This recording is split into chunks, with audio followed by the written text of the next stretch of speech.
이 시간 우리에게 주시는 하나님의 말씀은 야고보서 2장 14절로 26절까지 말씀입니다. 야고보서 2장 14절로 26절까지 말씀 우리 한 절씩 교독합니다. 내 형제들아, 만일 사람이 믿음이 있노라 하고 행함이 없으면 무슨 유익이 있으리요? 그 믿음이 능히 자기를 구원하겠느냐? 만일 형제나 자매가 헐벗고 일용할 양식이 없는데 너희 중에 누구든지 그에게 이르되 평안히 가라, 덥게 하라, 배부르게 하라 하며 그 몸에 쓸 것을 주지 아니하면 무슨 유익이 있으리요? 이와 같이 행함이 없는 믿음은 그 자체가 죽은 것이라. 어떤 사람은 말하기를 너는 믿음이 있고 나는 행함이 있으니 행함이 없는 내 믿음을 내게 보이라. 나는 행함으로 내 믿음을 내게 보이리라 하리라. 내가 하나님은 한 분이신 줄을 믿느냐? 잘하는도다. 귀신들도 믿고 떠느니라. 아, 허탄한 사람아, 행함이 없는 믿음이 헛것인 줄을 알고자 하느냐? 우리 조상 아브라함이 그 아들 이삭을 제단에 바칠 때에 행함으로 의롭다 하심을 받은 것이 아니냐? 내가 보거니와 믿음이 그의 행함과 함께 일하고 행함으로 믿음이 온전하게 되었느니라.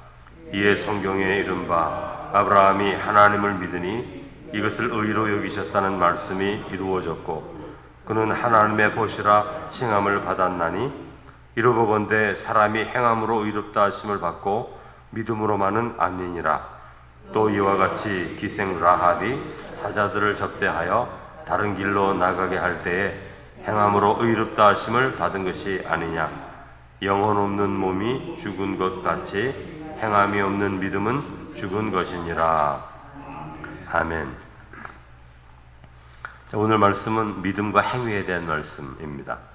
14절에 보면 내 형제들아, 만일 사람이 믿음이 있노라 하고 행함이 없으면 무슨 유익이 있으리요? 그 믿음이 능히 자기를 구원하겠느냐? 이렇게 말씀하시죠. 믿음이 있노라 하고 행함이 없다면 구원을 얻을 수 없다. 이렇게 지금 말씀하고 있죠. 사도 바울이 말하는 로마서에서 말하는 그런 말씀과 조금 다른 뉘앙스로 말하고 있는 것을 볼 수 있습니다. 믿음으로 구원받는다고 했는데 또 야고보는 믿음이 있노라 하고 행함이 없으면 무슨 유익이 있겠느냐? 그 믿음이 능히 자기를 구원하겠느냐? 구원하지 못한다는 말씀이죠. 우리가 두 가지 믿음에 대한 말씀을 성경에서 보게 됩니다. 그러니까 야고보 사도도 구원은 믿음으로 가능한데, 근데 그 믿음이라는 것은 행위를 포함한 믿음을 말하는 것이다. 그걸 강조하기 위한 거예요. 우리가 지금 야고보서에서 그것을 계속 말하고 있는 것입니다. 예수님께서 거짓 선지자들을 어떻게 우리가 구별할 수 있는가 그렇게 말씀하실 때 비유로 말씀하시는데 좋은 나무는 좋은 열매를 맺는다. 그 말씀하시지 않았습니까? 좋은 나무는 좋은 열매를 맺는다.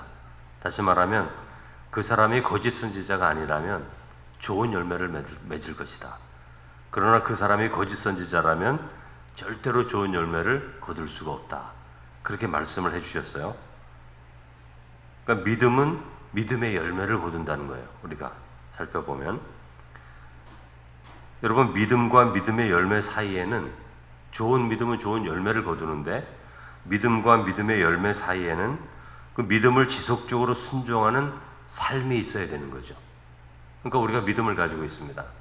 어떤 사람은 믿음의 열매를 잘 거둬요. 어떤 사람은 성령의 열매를 잘 거둡니다. 성도들 가운데도. 그러나 그렇지 않은 분들도 있거든요. 열매가 없는 분들이 있다고요. 믿음은 있는데 믿음의 열매가 없는 것처럼 보인다고요. 왜 그러냐면 믿음을 지속적으로 순종하는 삶이 있을 때 열매를 거두게 되지, 그냥 내가 주여 믿습니다 한다고 열매가 거두어지는 것은 아니라는 것이죠. 그러니까 예수님께서 십자가에 달려 죽으셨는데 내가 이제 구원을 위해서 십자가에 죽어야 되는 것을 압니다. 알지만 그 길을 걸어가지 않는다면 구원의 열매가 거두어지지 않는 것이죠. 믿음의 순종이 있어야 되는 거죠. 십자가를 지는 순종이 있어야 되는 거죠. 그래서 예수님도 나를 따라오는 자는 자기를 부인하고 자기 십자가를 져야 된다. 이게 다 행위 아닙니까? 자기를 부인하는 거. 내가 부인해야겠다. 그래서 부인이 됩니까? 부인이 안 되죠. 매 순간마다 내가 어제도 말씀드렸지만 분냄과 화냄이 내 마음 가운데 막 올라올 때가 있거든요. 그럴 때는 어떻게 해야 된다 그랬죠? 예수 그리스도를 의지하여 이것을 이겨야 됩니다. 하나님 지금 내 마음 가운데 이런 분함이 솟구치고 있는데 하나님이 주시는 것이 아닌데 하나님 이 마음을 이길 수 있게 해주십시오. 십자가에 죽으신 예수 그리스도를 의지하여서 나의 마음을 복종시켜야 되는데 그게 행위거든요. 가만히 있는다고 되는 것이 아닌 것입니다. 싸워 이겨야 되는 거죠. 그래서 예수 그리스도의 군사, 믿음의 군사, 우리가 믿음의 군사는 행동하는 자죠. 총 들고 나가서 싸우는 자지 이 나라를 지켜야 되는데 이렇게 생각만 한다고 되는 게 아니거든요. 헌신해야 되고 순종해야 되고 내가 믿는 대로 행동해야 나라가 지켜지는 것처럼 우리의 믿음도 마찬가지예요. 우리가 믿음을 가지고 있습니다. 근데 믿음의 열매가 잘 거둬지지가 않아요. 그럼 어떻게 되어야 된다고요? 그 믿음을 지속적으로 순종하는 삶을 살아야 믿음의 열매가 거두어집니다. 그러니까 삶의 결단과 순종을 통해서 열매가 거두어지는 거죠. 여러분 주님의 계명을 순종할 때 그 계명을 지키는 믿음의 진정성이 나타나게 되는 거예요. 증명되는 거죠. 주님을 사랑한다고 하고 주의 말씀을 실천하지 않으면 그의 고백은 그 믿음의 진정성이 사실은 없는 거예요. 믿는다고는 하지만 믿음의 진정성은 없는 거죠. 그러니까 믿음의 진정성이 없으면 그 믿음은 온전한 믿음이 아니다. 그렇게 야고보가 계속 말하는 겁니다. 그러면서 예를 드는데 15절에서 16절 예를 듭니다. 형제와 자매가 가난하고 헐벗어서 먹을 것이 없는데 그들을 보면서 평안히 가라, 덥게 하라, 배부르게 하라 이렇게 말하면 그 몸에 쓸 것을 주지 않고 그렇게 말만 한다면 그 말이 아무런 능력이 없다는 거죠. 이러한 경우에는 먹을 것을 주는 것이 행위인데 이런 행위가 헐벗은 사람을 돕는 겁니다. 따라서 17절에 이와 같이 행함이 없는 믿음은 그 자체가 죽은 것이다. 그렇게 말하는 거예요. 그러니까 가난한 자를 바라보면서 저 사람은 하나님이 도와주셨으면 좋겠다. 이렇게 생각하지 말고 하나님이 너의 눈에 지금 가난한 형제를 보게 해주었다면 그 사람에게 먹을 것을 갖다 주어라. 그날 먹을 것을 드리면 되는 거예요. 그러면 또 그 사람의 모습을 다른 형제가 보면 또 그 사람은 그날 먹을 것을 주면 되는 거예요. 내가 그 사람을 책임질 수는 없습니다. 나의 가족과 나의 삶도 책임질 풍족하지가 않은데 가난한 사람을 내가 평생 책임질 수는 없지만 내 눈에 보여진 사람이 그날 먹을 수 있는 끼니를 해결해 줄 수는 있지 않습니까, 우리가? 그러면 되는 거예요. 그러면 또 어떤 사람이 또 보고 또 그를 도와주고 또 저 사람도 도와주고 우리의 마음이 그렇게 열려져 있다면 그렇게 도와주게 되는 거예요. 그러다 보면 그 사람이 일어설 수 있게 되는 거죠. 그러니까 저 사람의 삶을 너가 다 책임지라 그렇게 말하는 것이 아니라 지금 헐벗은 자가 있으면 지금 당장 너가 그 사람의 굶주림을 해결해 주라. 그러니까 한 끼는 우리가 해결할 수 있으니까. 때로는 어떤 사람은 두 끼를 해결할 수도 있고 어떤 사람은 일주일을 해결할 수도 있고 다 그 능력이 다르니까 우리가 할 수 있을 만큼 사랑의 행위를 하면 그것을 통해서 그 사람이 세워질 수 있는 은혜가 있는 거죠. 그게 믿음의 삶이지 우리는 너무 거창하게 생각해서 모든 것을 다 해야 될 거라고 생각하니까 아예 하지를 않는 거예요. 저 사람은 누가 돕겠지, 뭐 배불러지겠지, 어떤 선한 사람이 오면 어떤 일이 일어나겠지 이렇게 생각하고 마는 것인데 그건 믿음이 아니다 그렇게 말씀하는 것입니다. 근데 그러면서 18절에 보면 믿음과 행위에 대해서 귀신을 예로 듭니다. 아주 극단적인 예를 드는 거예요. 야고보가 무슨 말을 하냐면 귀신은 믿음이 있다. 왜냐하면 하나님을 두려워하니까. 하나님을 두려워한다는 것은 뭐예요? 하나님의 존재에 대한 믿음이 있는 거예요. 하나님은 전능하신 분이고 하나님은 귀신인 자기를 심판할 권위가 있다는 것을 알고 있는 거죠. 그러므로 떠는 거죠. 그래서 하나님의 전능하심과 심판자임을 믿고 떱니다. 믿고 떨어요. 어떤 걸 믿은 거죠? 하나님이 주권자인 것을. 결국에는 이 귀신의 모든 것들을 심판하실 분이라는 것을 믿어요. 그런데 이 귀신이 하나님께 회개하며 나옵니까? 절대 안 나오죠. 나올 수가 없죠. 악한 곳에 속해 있으니까. 악한 곳에 속해 있어서 절대 하나님 앞에 회개하지 못합니다. 하나님이 기뻐하시는 일을 하지 못합니다. 하나님을 바라보고 두려워하고 떨면서도 전능하심이 하나님께 있음을 믿으면서도 하나님께 오지 못하는 거예요. 그렇다면 이 믿음이 진짜냐 그렇게 말하는 거예요. 야고보는 거짓말이다 이거죠. 이 믿음이 성도도 똑같다는 거죠. 하나님이 살아가심을 믿고 하나님이 전능하심을 믿어요. 그리고 떱니다. 그러나 하나님의 말씀을 듣질 않아요. 그럼 이 귀신과 다를 바가 뭐가 있느냐? 그 말을 지금 하는 거죠. 귀신도 하나님의 전능하심을 믿고 떤다. 그러나 하나님께는 돌아오지 못한다. 그것과 똑같지 않느냐? 그렇게 말하는 거죠. 그러므로 그렇게 행위가 없는 믿음은 진정한 믿음이 아니다. 그렇게 말하는 것이죠. 따라서 야고보는 실제적인 믿음과 행위를 통합하여 살아간 두 사람을 예를 드는데 그 중에 한 사람이 아브라함입니다. 21절과 24절 하나님께서 아브라함의 믿음을 시험하기 위해서 아들 이삭을 바치라. 번제로 바치라. 번제로 바친다는 게 뭡니까? 각을 떠가지고 불에 태워 바치는 게 번제예요. 모든 것을 다 하나님께 드린다. 그런 뜻이 있는 게 번제죠. 번제로 바치라는 거예요. 그러니까 여러분 이 명령은 아브라함이 들었을 때 자기가 평생 믿었던 하나님의 성품과 전혀 다른 하나님의 명령이었거든요. 그러니까 하나님은 그 당시에는 자기의 자녀를 불에 태워 바치는 제사 제도가 있었어요. 바알신이라든지 이런 그게 최고의 제사였고요. 그러나 하나님은 그렇게 못하게 하셨거든요. 너희들이 짐승을 대신하여 바치지 사람의 생명, 하나님의 형상을 닮은 그 생명은 살인하는 자체도 잘못된 것인데 그걸 통째로 바친다. 이거는 이방신의 말이거든요. 근데 하나님께서 아브라함을 시험하실 때 이방신처럼 시험하신 거거든요. 너의 아들을 잡아서 번제로 바치라. 이렇게 명령을 하셨는데 아브라함은 자기가 평생을 살아오면서 한 번도 이런 말씀을 하신 적이 없는데 하나님이 말씀하셨기에 그걸 순종하려고 하는 거예요. 그러니까 아브라함의 행위로 순종하려고 합니다. 아브라함이 행위로 순종하지 않았다면 그 믿음이 믿음으로 드러나지 않는 거예요. 하나님을 사랑한다고 하고 하나님을 믿는다고 했지만 하나님이 지금 말씀을 하셨는데 그걸 순종하지 않으면 그게 믿음이 아닌 게 되거든요. 근데 아브라함은 순종하려고 한 거예요.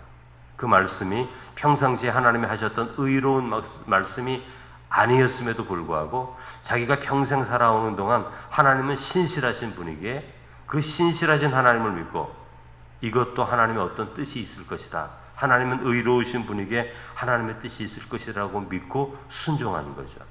그럴 때 22절에 보면 믿음이 그의 행함과 함께 일하고 행함으로 믿음이 온전하게 되었느니라. 이렇게 말씀을 하고 23절 아브라함이 하나님을 믿으니 이것을 의로 여기셨다는 말씀이 이루어졌고 그는 하나님의 벗이라 칭함을 받았나니. 이렇게 놀라운 축복을 고백하는 것을 볼 수 있습니다. 그러면서 24절에 야고보가 이렇게 결론을 짓죠. 이로 보건대 사람이 행함으로만 의롭다 하심을 받고 믿음으로만은 아니니라. 이렇게 말씀을 하는 거예요. 그러니까 믿음은 먼저 우리가 마음으로 믿습니다. 그러나 이 믿음은 그 믿는 것을 증명하기 위해 반드시 믿음의 행위가 뒤따라야 된다는 것이죠. 이게 자연스러운 것이고 이게 분리되어서는 그 믿음으로 말할 수가 없다. 그렇게 말하는 겁니다. 또 기생 라합을 비유로 드는데 이스라엘 백성들이 이제 요단강을 건너 약속의 땅에 들어갈 때 여호수아가 정탐꾼을 보내잖아요. 정탐꾼을 보냈는데 사자를 보냈는데 이 여리고 사람 라합이 그 사자들 정탐꾼을 숨겨줍니다. 숨겨줘서 안전하게 도망치도록 도와주죠. 그러니까 행위로서 하나님을 믿는 하나님을 두려워하는 자의 모습을 보여준 거예요. 행위로서 그 사람들을 감추어주고 안전하게 도망가도록 만들어준 거예요. 근데 이렇게 했다는 것은 어떤 뜻이 있냐면 만약에 이게 발각이 되면 자기 생명이 위태로운 거죠. 이 라합은 이게 발각이 되면 위태로운 것인데 자기의 생명을 걸고 이 사람을 도와준 거죠. 행위. 그러니까 이 행위를 통해서 의롭다 함을 여김을 받았다. 그러므로 여리고 사람들이 다 죽었는데 라합 때문에 라합의 의로움 때문에 라합과 라합의 가족들이 유일하게 살게 된 거예요. 여리고 성에서. 지금 그것을 말씀하고 있는 거죠. 그러면서 야고보가 결론적으로 영혼 없는 몸이 죽은 것 같이 행함이 없는 믿음은 죽은 것이니라. 이렇게 말씀하는 거죠. 그러니까 믿음과 행위는 영혼과 몸의 관계와 똑같다는 거죠. 영혼이 없으면 어떻게 됩니까? 그 몸은 죽었다고 말하는 거죠. 그렇듯이 믿음이 있다 하면서 행위가 없으면 그것은 죽은 것과 똑같다 이렇게 말하는 거죠. 여러분, 행위가 왜 중요합니까? 행위는 우리의 몸을 움직여서 순종하는 것을 말하거든요. 행위는 여러분, 수영을 배우는 것도 똑같아요.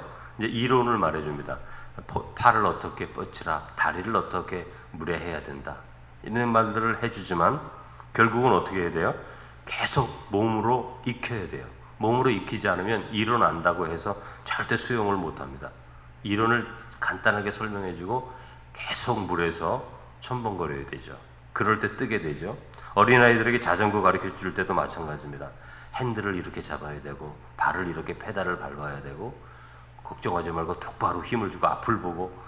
그런데 여러분, 이론만 안다고 금방 탑니까? 아니죠. 넘어지고 뭐 쓰러지고 계속 그러다가 어느 날 타게 되죠. 몸이 익혀져야 타는 거예요. 몸이 딱 익혀져야 자전거를 탈 수 있는 거예요. 이론만 가지고 타는 게 아니죠. 그러니까 우리가 믿음이라는 것은 어떤 이론, 하나님께서 우리를 구원하셔서, 예수님이 십자가를 통해서 나를 구원하셔서, 이게 이론이라면 그 구원받은 삶이 나의 삶 가운데 어떻게 실제적으로 작용하는 것을 우리의 삶 가운데 경험해야 되는 거죠. 예를 들면 힘들고 어려운 일이 있을 때 주님께 나와서 기도하면 기도의 응답을 받고 하나님이 살아계시는구나, 내 몸으로 익혀야 되거든요.